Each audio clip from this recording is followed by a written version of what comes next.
밤사이 뉴욕 증시 3대 지수가 그동안의 반등 랠리를 잠시 뒤로 하고 잠시 쉬어가는 모습이 나타났습니다. 이 FOMC 경계감이 극에 달한 하루였는데 테슬라가 4% 빠졌고요. 또 반대로 엔비디아는 방금 또 속보가 나왔습니다. 이 엔비디아의 H200 칩 트럼프 대통령이 대중 수출을 전면적으로 허용했다는 공식 기사가 나왔는데 과연 오늘 우리 시장에 어떤 영향 미칠지 이용훈 IM증권 서울금융센터 이사 모시고 이야기 나눠볼게요. 어서 오세요. 네, 안녕하세요. 네, 어제 우리 AI 반도체도 좋았고 2차 전지도 좋았는데 오늘 밤사이 나온 이슈로는 살짝 좀 향배가 갈릴 만한 이슈가 나왔었죠. 먼저 테슬라는 장중에 4%까지 굴러 떨어졌는데 좀 전에 제가 말씀드린 이 엔비디아 속보는 오히려 좀 엔비디아 그 AI 반도체단을 좀 끌어올릴 수 있는 이유죠. 하나하나 한번 분석을 해볼까요? 테슬라는 주가 올라가면 항상 이제 나오는 노이즈가 이제 과평가, 그쵸. 과대평가에 대한 노이즈는 나올 수밖에 없고요. 테슬라 같은 경우는 또 최근에 이제 휴머노이드 이슈까지 붙어가지고 네. 또 이제 그 미국의 로봇 관련해 가지고 행정명령 이슈 네. 맞물려서 주가 올랐던 측면이 있는데 거기에 대한 반작용도 일부 있었던 것 같고요. 그에 반해 가지고 이제 조금 전에 나왔던 그 H200 중국 수출 허용 관련된 거는 네. 어저께 사실은 장 시작 전부터 그쵸. 슬슬 이제 분위기는 잡고 이야기 있었어요. 나왔었죠. 이제 그 결정적으로 그걸 하게 된 거는 한마디로 미국 입장에서는 중국을 좀 심하게 건들고 싶지는 않은 거죠. 왜냐하면 여전히 히토리가 이제 변수가 될 수 있기 때문에 그렇네요. 이제 어느 정도 적당히 비위 맞춰가면서 달래기 국면으로 좀 들어가는 그런 모습일 것 같은데 트럼프 대통령 성향 보시면 알겠지만 언제든지 자기가 유리하다 싶으면 또 바뀔 수 있는 사람이기 네. 때문에 어쨌든 호재는 맞는데 그렇다고 해가지고 갑자기 오늘 막 흥분할 정도 일지에 대해서는 잘 모르겠어요. 네. 네. 사실 시장이 좀 환호하는 이유가 그 전에도 약간 이런 비슷한 이야기가 나왔었는데 또 우회를 한번 했단 말이죠. 뒤집었었는데 이번에는 그런 뒤집히는 상황 없이 좀 그대로 공식 승인을 했다는 점에서 시장이 다시 한번 좀 반응을 하고 있는 것 같습니다. 그런데 제가 좀 걱정이 되는 점은 이제 이번 주에 FOMC 금리 발표 이제 우리 시각으로 한 이틀 정도 남았는데 JP모건이 밤사이에 또 이런 리포트를 냈어요. 이제 금리 인하 직후에 대거 차익 실현이 좀 나올 수가 있다. 이것 때문에 좀 이제 연말 산타랠리가 살짝 흔들릴 수 있다. 이런 관전 포인트가 나옵니다. 이사님은 어떻게 보세요? 저는 큰 그림에서 연말까지 주식을 계속 사 모아야 된다라는 네. 입장은 변함이 없습니다. 흔들리는 것은 매수 네, 기회다. 흔들리면 오히려 더 좋을 것 같고 저는요. 그리고 지금 이제 금리 인하는 사실상 거의 기정사실일 것 같은데 네. 이제 그 이후에 나오는 반응이 매파적이냐 또는 이제 거기에 더해 가지고 지금 얘기가 나오는 게 다음 달부터 아직 얘기만 나오는 거지만 네. 450억 불 가량의 국채 매입도 같이 들어갈 거다라는 말도 있고 약간 좀 완화적인 얘기들, 네, 본격적인 QE 약간 그게 나오네요. QE 비슷한 것들을 이제 보여주려고 하는 그런 것들이 있고 그다음에 사실 지금 그 스텔스 QE라고 해서 사실은 계속 돈을 죄는 것처럼 하면서 뒤로는 돈을 계속 풀어왔었단 말이에요. 네. 이제 그 얘기는 그만큼 시중의 그 유동성 자체가 그렇게 만만하지 않다라는 거를 연준 스스로도 인지를 하고 있다라고 저는 보고 있거든요. 네.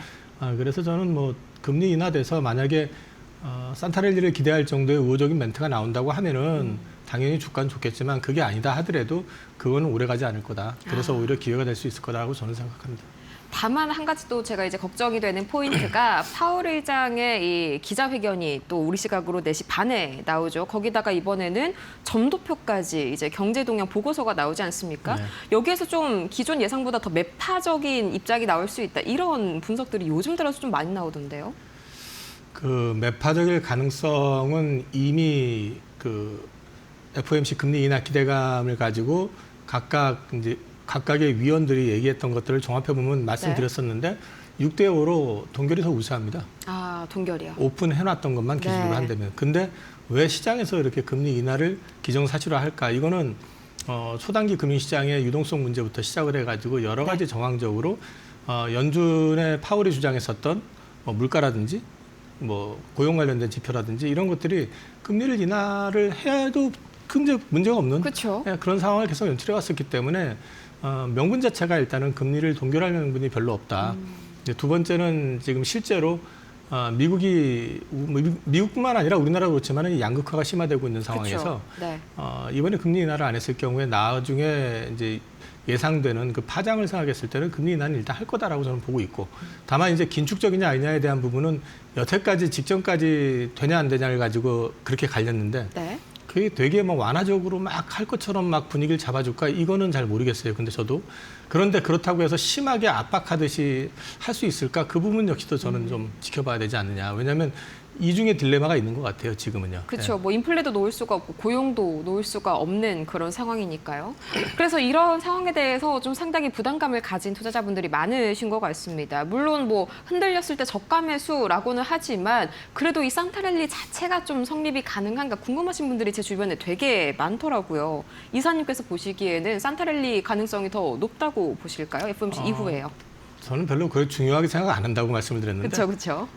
산타랠리가 안 나오면 제뉴얼리 이펙트는 나올 것 같아요. 네. 그러니까 1월 효과가 있을 것 같거든요. 그래서 조금 더 후에 나올 수 있다. 네, 그렇기 때문에 저는 산타랠리가 안 나온다고 해서 크게 고민할 부분은 아닌 거고 매크로 지표라든지 이런 걸 봤을 때 당장에 뭐가 부러지거나 그럴 가능성이 역시 제한된 상황이라고 본다고 하면은 네.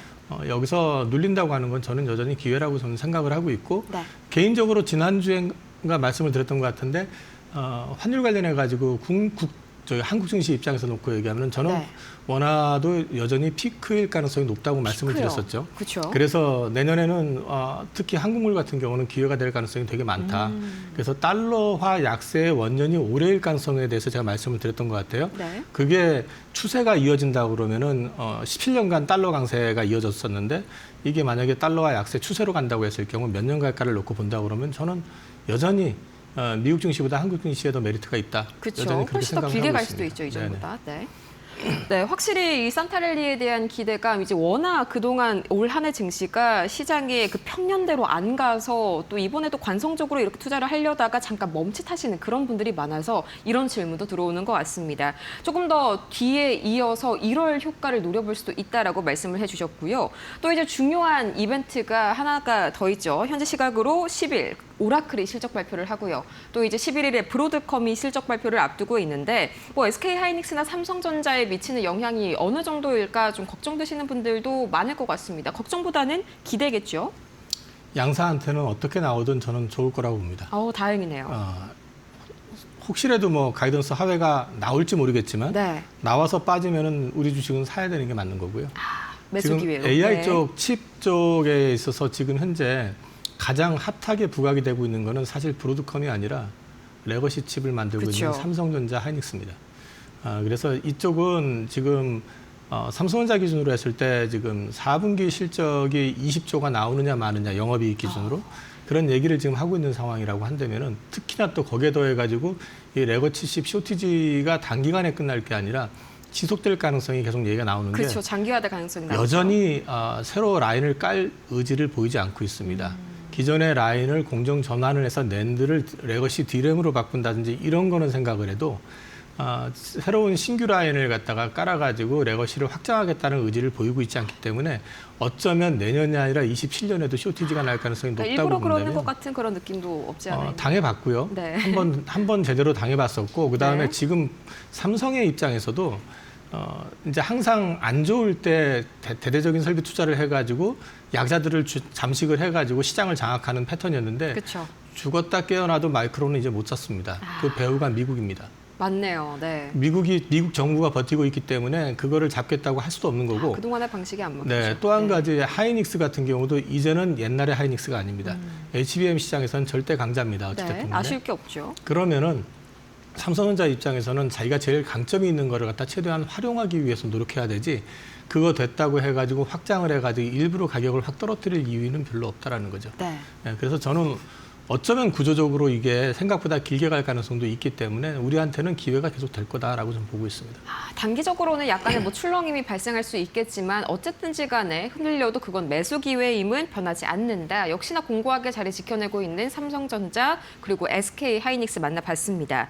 이제 그 다음으로 또 많은 분들이 궁금해하시는 게 바이오주죠. 사실 요새 이 알테오젠이 독일 판매 금지 이게 나온 다음에 급락이 나왔었고요. 그러다가 또 하루 만에 어제 뭐 강보합권이긴 하지만 반등에는 성공을 했습니다. 이게 뭐 셀트리온 랠리를 그대로 이제 이전 상장이 되면 좀 재현할 수 있다는 기대감 때문이겠죠. 알테오젠이 일단 시가총액 1위 회사인데 그리고 또 바이오 1위 회사고요. 네. 근데 지난주 금요일 날 이제 엠다제 특허 소송에서 독일 지방법원에서 일단 가처분이 되는 바람에 네. 일단 주가 급락이 나왔고 또 어제도 좀 영향을 받기는 했는데요.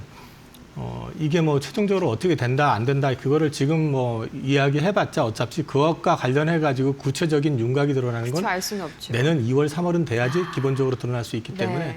일단 센티상에서 눌리는 것 같고요. 그것 때문에 일단은 바이오 섹터에 물이 들어왔다고 11월에 되게 좋았고 네. 12월 중반까지는 저도 굉장히 좋을 거라고 봤었는데 공교롭게도 팩트론이 그 공지를 내 가지고 한번 떨어뜨리고 그쵸. 정정 공신에서 한 번 더 충격 주고 네. 왜 그런 짓을 반복하는지 모르겠지만 그 다음에 또 한 가지는 이제 케어젠이라는 회사가 또 공시 거부 당하면서 그렇죠. 그게 또 주가 2차 발 급락하고 타격이었죠. 거기에다가 또 이제 알테오젠까지 나오면서 가만히 보시면 바이오테크들이 수급이 좀 많이 이탈하는 모습이 보였습니다. 그렇죠. 그러면서 동시에 거래소 쪽 대형주 실적 관련돼 있는 조선, 방산, 그다음에 전력기기 그리고 반도체와 자동차 네. 이쪽으로 수급이 좀 들어왔고요. 어제 같은 경우는 2차 전지 쪽으로 좀 수급이 몰렸죠. 약간 피단처 역할을 네, 했네요. 그렇게 되면은 이제 바이오 쪽에 대한 어떤 추가 상승 모멘텀의 기대감은 일단 전고점에서 막힐 가능성이 있다라고 보셔야 될 거고요. 네. 그러니까 거기에 대한 어떤 집중도를 높이는 것보다는 수익이 날 때마다 좀 수익 실현에 집중을 하시면서 그 다음을 기대하시는 게 좋을 것 같아요. 네, 바이오가 예상보다는 조금 선전해서 아쉬운 모습을 보였습니다. 아무래도 뭐 정말 일주일 간격으로 세 가지의 악재가 동시에 터지다 보니까 이제 전고점 이상을 넘어가기엔 조금 어렵다. 이런 좀 판단이 현재 앞서는 상황이고요.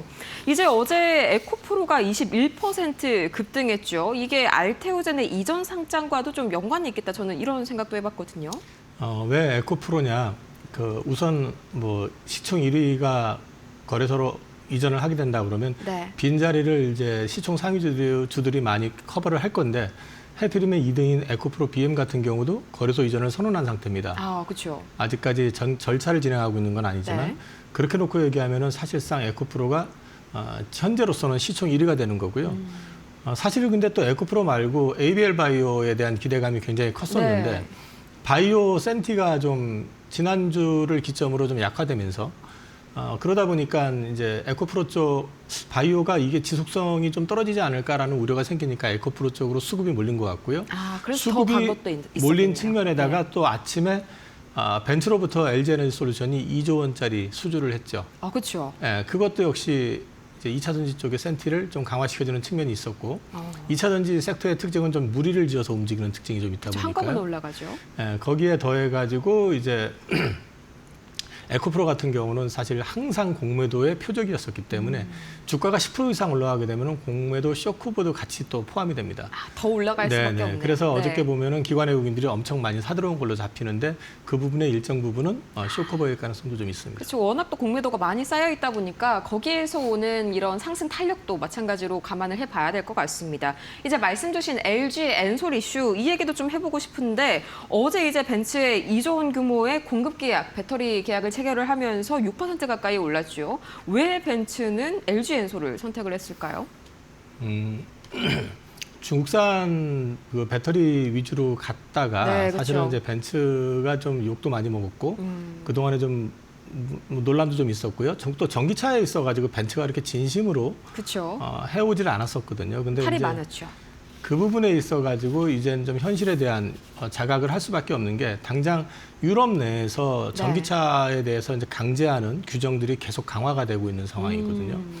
그리고 또 벤츠 같은 경우는 특히나 이제 그 전기차를 만드는 데 있어가지고 그 배터리 탑재할 때는 결국 또 유럽에서 또 이제 배터리를 또 수급을 해야 되는데 그럼 현재 공장이 있는 게 또 유리할 수가 있고요. 이런 것들이 이제 복합적으로 좀 작용이 되는 측면이 분명히 있고요.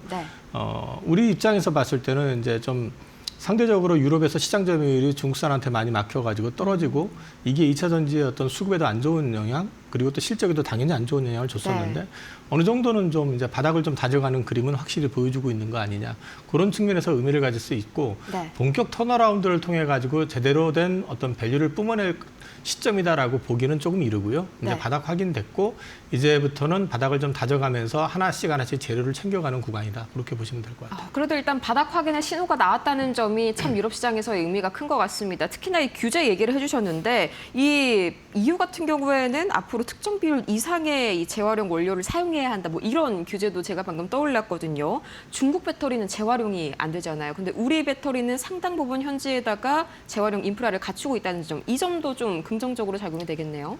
일단 중국산 같은 경우도 이제 소위 말해서 소재, 네. 그러니까 소위 말해서 부가가치 창출 배터리의 65% 이상이 유럽 내에서 창출이 돼야 되거든요. 그 중국산 배터리의 강점은 뭐냐면 네. 싼 소재를 자기네들이 수급해서 자기네들이 만들어 갖고 오는 거거든요. 근데 이제 그게 막히게 된다는 거죠. 충족이 그게. 어렵겠네요. 그렇게 되면은 이제 우리나라의 소재 업체들 같은 경우도 지금 헝가리에인가요? 아니, CATL이 지금 들어가 있거든요. 네. 공장이 이제 준공이 돼서 들어가 있는데 그쪽에도 우리나라 그 양극재 업체라든지 이런 쪽이 컨택이 가능하다는 거죠. 그래서 이제 우리나라 업체들의 소재가 채택될 가능성도 높아진 것도 있고, 네. 그다음에 이 사실은 이제 소재 재활용의 측면에서 얘기를 하려고 그러면 네. 재활용의 어떤 강도는 LFP보다는 NCM이 강합니다. 왜냐하면은 그 LFP는 사실은 재활용한다고 해도 그 철껍데기 이렇게 표현하면 좀 그렇죠. 이상하지만 그 비중이 워낙에 크기 때문에 뭐 리튬이라든지 이런 것들을 재활용하는 거는 되게 제한돼 있는 반면에 네. NCM 배터리 같은 경우는 그 부분의 빈도가 높아요. 그래서 네. 그런 면에서는 유리한데 그게 어느 정도까지 적용이 될지 여부는 사실은 또 저가 전기차 사용 여부하고 또 달려있기 때문에 그건 좀 지켜봐야 될 것 같습니다. 네, 이 EU의 배터리 이력제가 중국의 공급망을 굉장히 크게 타격하고 있는 것 같습니다. 그러면 이번 주 들어서 시장 전략 한마디로 좀 축약을 해주신다면요? 주식을 어쨌든 빠지면 사서 늘리는 게 맞다. 저는 네. 개인적으로 그렇게 생각을 하고 있고요. 그다음에 내년도 1월 달은 저는 어닝 시즌에 맞춰가지고 과거에는 코스닥이 강했었는데 그렇죠. 실적 기대감이 없어서 이번에는 거래소가 더 강할 것 같다. 그래서 빠질 때 거래소 우량지를 좀 저점에서 매수하는 전략으로 접근하시고 코스닥은 이익 실현에 집중하시는 것도 괜찮을 것 같습니다. 네, 1월은 코스피의 달이 될 것이다. 다시 한번 기대감 안고 움직이는 우리 시장입니다. 이렇게 오늘 이영훈 IM증권 서울금융센터 이사와 함께 자세한 시장 분석 나눠봤습니다. 좋은 말씀 고맙습니다.